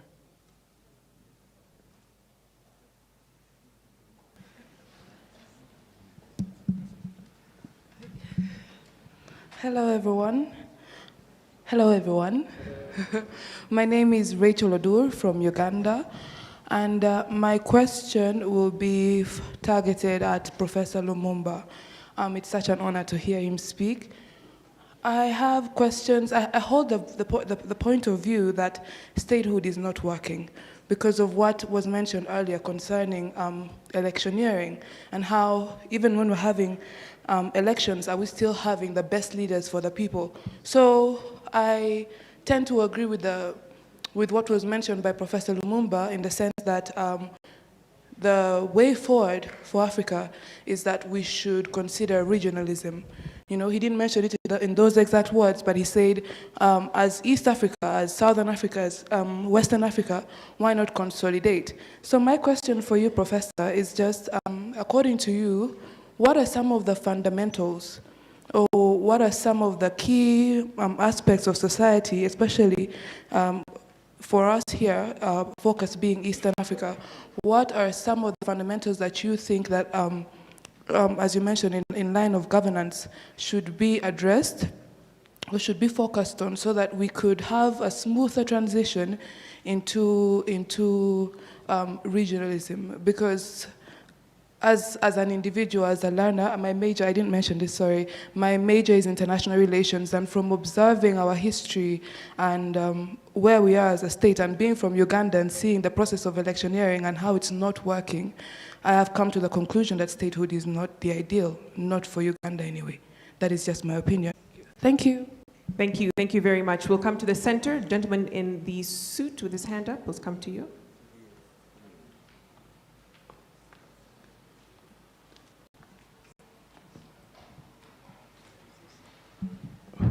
And Mulef, Dr. Mulef, you mentioned very well the role that different parties should take in preventing genocide.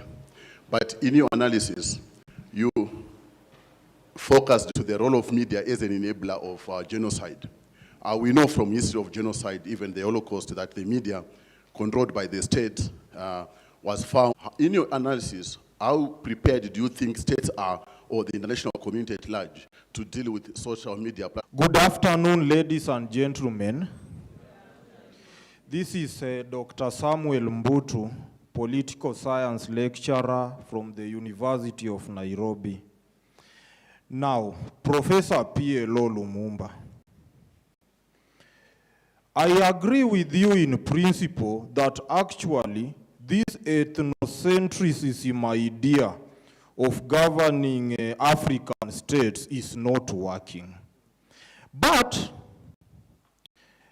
there are also issues which we are avoiding to address. That is, the population is lesser than the population we have.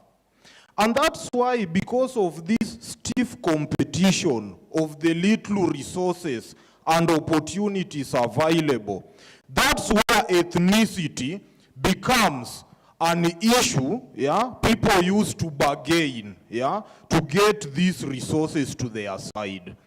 And when you look at this Rwandese genocide, which we are commemorating today, it was all about competition for scarce resources. Because if we blame democracy, it's not working to a larger audience of students, this is what I can advise you. Please don't be tribal, all right? What it? So as Kenyans, as Ugandans, as Tanzanians, instead of focusing so much on my tribe, my community, why don't we focus on the East Africa community? Can we have an East African mindset? And for us in the University of Nairobi nowadays, we tell our students, integrate. We tell our students, love one another, and that's why, as they are sitting here, they are having friendships, relationships, which cuts across all the communities of the Republic of Kenya. And those from USIU, from KU, Mount Kenya, do the same, all right? So that when we are to differ, let us differ on ideas, on issues, but not on tribes. Sawa sawa. Thank you. Thank you. We have to leave it there. Let's come to our panel for the responses and final thoughts. In the interest of time, Professor Lumumba, you had 2 questions fielded to you. To you now, you will know that there are efforts to reignite East African integration. You will remember in the year 2004, there was a panel that was put together at that time by President Kibaki, President Museveni, and President Benjamin William Mkapa to expedite the process of East African integration. And the underlying philosophy was that a more integrated East Africa will be a better East Africa to de-emphasize ethnicity as one of the ways of political engagement. And even prior to that, you will remember in 1962, the late Mwalimu Julius Kambarage Nyerere was prepared to postpone the independence of Tanzania so that we could gain our independence. However long it takes, that is a route that we should pursue. And I'm not being simplistic. Sometimes it is very simplistic to say, let us integrate, and that is the magic wand that will solve all our problems. No, it will not solve our problems. But it will de-emphasize some of the centrifugal forces that threaten individual nations. Suppose we were East Africa. Do you think the conflicts you have in Uganda would take place or take the direction that they have taken, or those in Rwanda? So going forward, and those of you who are in the position of the ambassador here will know, efforts that are now being made, the Constitutional Commission headed by Benjamin would actually be solved in the context of the community. I know that Somalia has made an application to join the committee, and I think it is just a matter of time. And we can consolidate. And if we consolidate in East African community, the same can also happen in the SADC community that he has asked. Is it a resource question? Don't we have resources? This is one of the richest regions anywhere in the world. The problem we have in most of Africa, and this is an African problem, is this idea that we'll have leaders who are like Moses, parting Red Seas and summoning manna and quails from heaven. No. We must work our minds and value addition.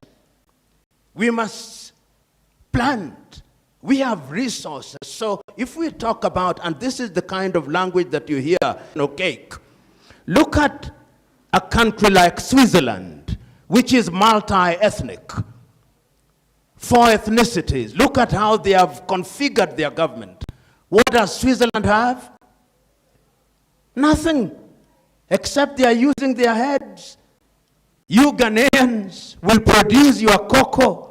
You earn 1 cent, they earn $30. Then we are giving reference to 3 countries which I've seen in my lifetime. China. During my own lifetime, and is on record, China has lifted 800 using resources, both local and intellectual. Textile industries have died. It is not about scarcity of resources. It is about bad political manners and poverty in the mind. Once we conquer all those, we can blame the West, and permit me, Rubadiri Victoria. One day in America does what is in America's best interest. Every country does what is in their best interest. If we Africans have chosen not to do what is in our best interest, we'll be eaten for dinner, if not for breakfast. So we had better wake up and do the right thing and not stop blaming each other. And very lastly, I hold the view that all these structures from heaven, it is not going to happen. Thank you.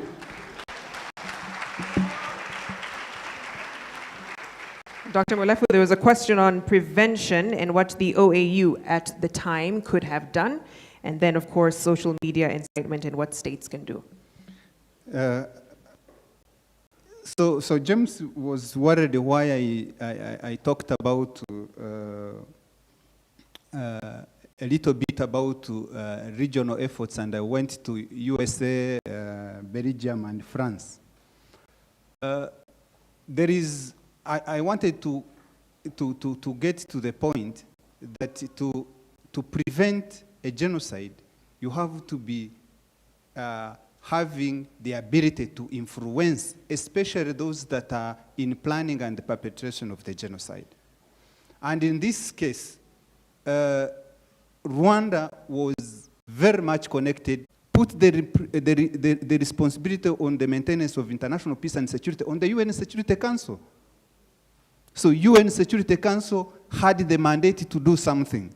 Instead of increasing the capacity, done something, but you have to remember that states also have been working on this non-interference in internal affairs of other countries and the equality of states, which by the 2005 development of the responsibility to protect has tried to undermine that the equality and sovereignty of states is primarily about protecting people than protecting the state itself. Because when we protect people, we effectively protect all people.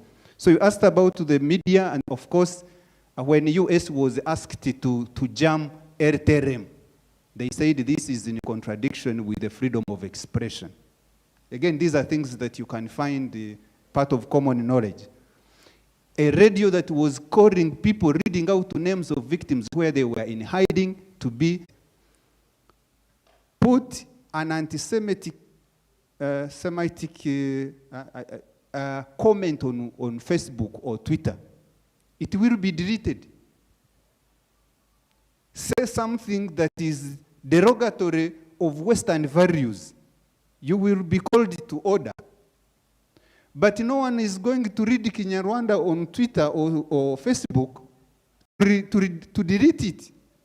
So now we are left in the hands of, can stop there, but that's also another very wrong discussion. How do we regulate the use of social media is a challenge to Africans and to African states, and we don't, so long as we don't have skills and machines to do that control that is neutral, we will be left in the hands of states, and sometimes they will do it in interests that are not of the people.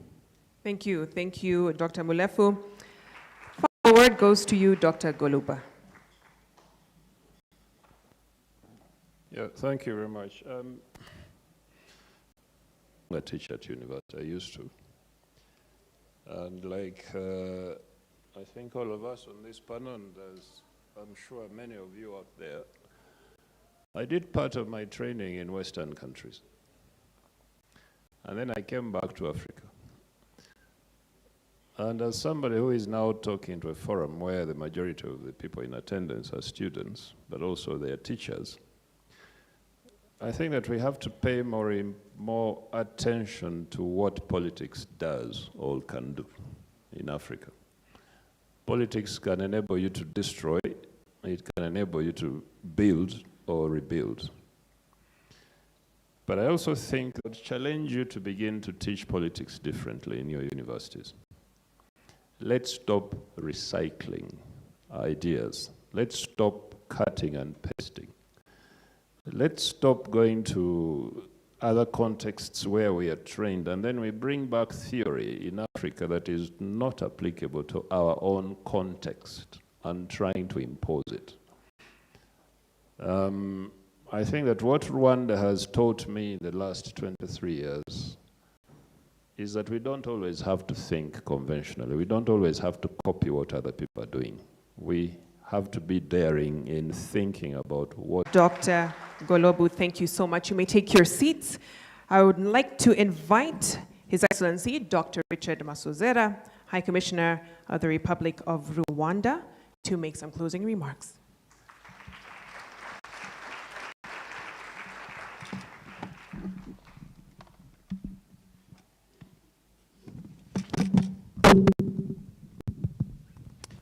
Thank you very much. I'll be brief. I think we have gone a little over our time, but we started late, so I think we did it within the designated 2 hours. The Dean of the Diplomatic Corps, who has just left, the Ambassador of Eritrea, who was here, I want to thank him for having come in. Ambassadors and High Commissioners here present, the Vice Chancellor of USIU, Professor Mamagi Ensign, other members of the different universities and academic staff, students, representatives of different institutions and organizations, distinguished, thank you all here present for making time to attend this important symposium, where we looked at the gains Rwanda has made to genocide, denial, and impunity.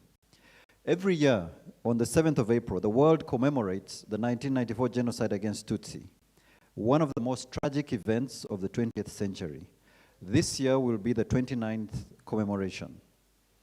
In the period leading up to the 7th of April, the actual day of the commemoration, a number of events are organized both in Rwanda and in the diaspora. All these are in a bid to prevent a recurrence of what we witnessed in Rwanda and anywhere else in the world. It is in this context, therefore, that we had this symposium this morning. Excellencies, ambassadors, distinguished guests, friends, students. As a country, we deliberately declined to be consumed by our tragic history or even be defined by what happened in '94. You're all aware that RPF, the Rwanda Patriotic Front, decided to collect the remaining pieces, prioritize unity, and redefine that vision. As our panelists earlier mentioned, Rwanda has made tremendous progress in different areas, economically, politically, and socially, among other things. The country has put in place the requisite infrastructure and introduced a number of initiatives to ensure economic development, as well as the well-being of her citizens. Rwanda now welcomes from all over the world tourists and hosts major continental and global events, something we would never have dreamt of 29 years ago, let alone in the immediate aftermath of the genocide against Tutsi. That said, as it was mentioned in our earlier conversations and exchanges with the panelists, effective governance is a prerequisite for a country's progress. In Rwanda's situation, our leadership began from scratch by uniting a people that had been fed on hate and division to focus more on what unites us, the immeasurable things we have in common, and decided to ignore our differences. It is a process and not an easy one, but has been very rewarding. I must quickly mention that this journey wouldn't have succeeded without friends like you here and the global community, and that's why your continued support is greatly valued. The gains made over the last 29 years are, among other things, evidenced, for example, by the recent population and housing census, which revealed the life expectancy of Rwandans increased from 51.2 years and 64.5 in 2002 and 2012, respectively, to 69.6 in 2022. As a country, we still have a lot of challenges to deal with, among them being what the panelists dealt with very ably: continued genocide denial and impunity in our region and in the world at large, both of which are intertwined. The genocide denial we continue to witness today is mainly fueled by genocide perpetrators who are freely roaming in some parts of our region and also our continent. Surprisingly, most of the countries which give a safe haven to these genocidaires and perpetrators of hate speech are signatories to the Convention on the Prevention and Punishment of the Crime of Genocide. This should not be the case because it denies justice to the victims and also directly or indirectly sends a message that you can commit such horrible and atrocious crimes and get away with it. Today we want to make a strong appeal to all of you and to the youth especially here present, and I'm happy that the majority who are here are the youth, that since a lot of the genocide denial we're witnessing today is indeed on the internet and social media, which has been raised this morning, why don't you who are here use these very same platforms to counter extremist and divisive rhetoric that threaten to undo the progress we are making together? The truth and facts are at your disposal, and at the end of the day, generations to come. As I conclude, I want to thank once again the members of the Diplomatic Corps, our very distinguished panelists, Professor Lumumba, Dr. Golova, Alphonse Mulefu, and our exceptional moderator, Victoria Rubadiri, the Vice Chancellor, Professor Maj, members of faculty and students from sister universities, the academic staff and students of the USIU, for hosting us, and all our distinguished friends for honoring our invitation and for contributing to the constructive discussions we have had. God bless you all, and I wish you to enjoy the rest of the day. Thank you.